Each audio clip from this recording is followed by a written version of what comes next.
Olá, eu sou o professor Maximiliano Steiger e hoje a gente vai mergulhar num tema que, no fundo, molda toda a nossa vida em sociedade. Vamos falar da relação entre o cidadão e a comunidade política, olhando para isso através da obra de Javier Hervada.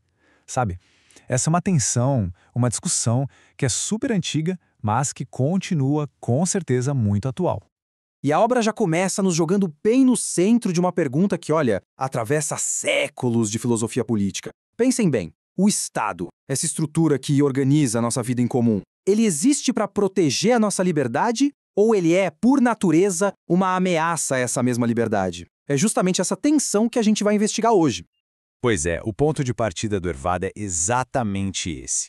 Logo no comecinho do livro, ele aponta para essa, e aqui eu cito, inveterada contraposição. É uma palavra forte, né? Mas a ideia é essa, um conflito que parece que sempre existiu entre o indivíduo e o poder do Estado.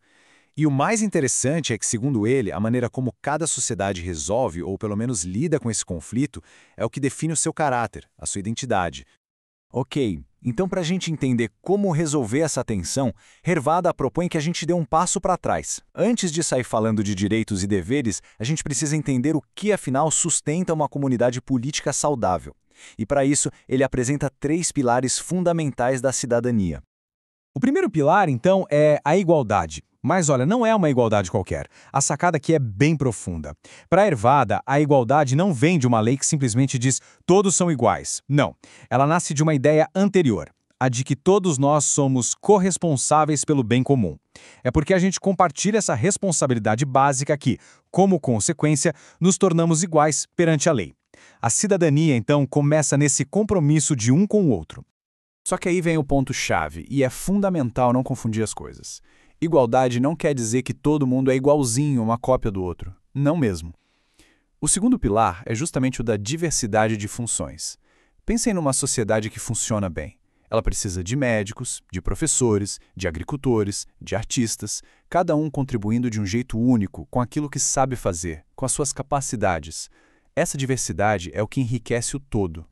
Certo. Mas como é que a gente faz para toda essa diversidade, com cada um puxando para um lado, não virar um caos completo? É aí que entra o terceiro pilar, a autoridade. E atenção, a forma como Harvard define autoridade é crucial.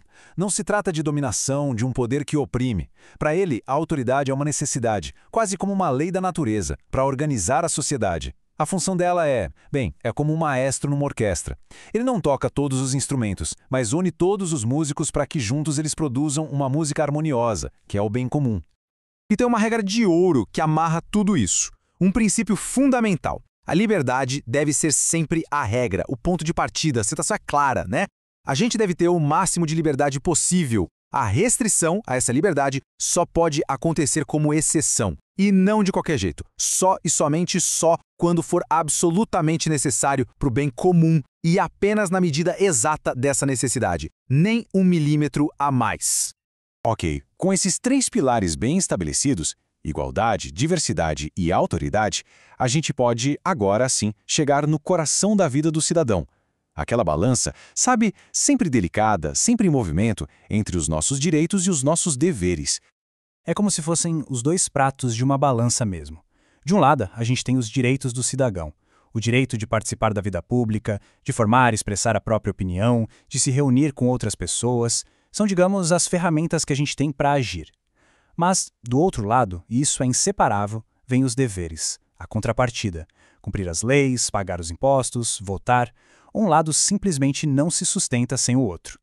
E aqui, pessoal, atenção, porque chegamos num ponto que é absolutamente central no pensamento dele. Herva bate muito nessa tecla. Direitos não são absolutos, não são ilimitados. É uma ideia que às vezes a gente esquece. Por exemplo, o meu direito à liberdade de expressão não me dá o direito de destruir a honra de outra pessoa. A minha liberdade individual sempre vai encontrar um limite onde começa o direito do outro. E, claro, onde começam as necessidades do bem comum. É uma fronteira constante. Tudo bem, a teoria é bonita, mas e na prática? O que acontece quando a própria autoridade, aquela que deveria ser a guardiã dessa balança, é quem a desequilibra? Agora a gente entra num terreno bem mais espinhoso, quando o poder falha. A pergunta que surge então é inevitável, né? Se a gente aceita que a autoridade é necessária, como a gente garante que ela não vire opressão? Quais são os limites dela? E, principalmente, o que acontece quando esses limites são ultrapassados? O que a gente faz quando o remédio vira veneno? Para nos ajudar a pensar nisso, Hervida nos dá uma ferramenta conceitual muito útil. Ele faz uma distinção que é fundamental. Existem duas formas de um poder ser ilegítimo. A primeira é a usurpação. É bem direto. Alguém toma o poder à força, sem ter nenhum direito a ele. Mas tem a segunda forma, a tirania, que às vezes é até mais perigosa, porque é mais sutil. Na tirania, a pessoa até chegou ao poder de forma legítima, mas o exercício desse poder se torna injusto, se volta contra o povo.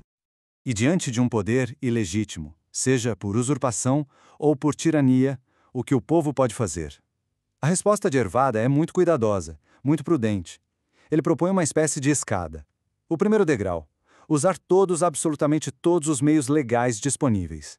Se isso não funcionar, o segundo degrau: a resistência passiva.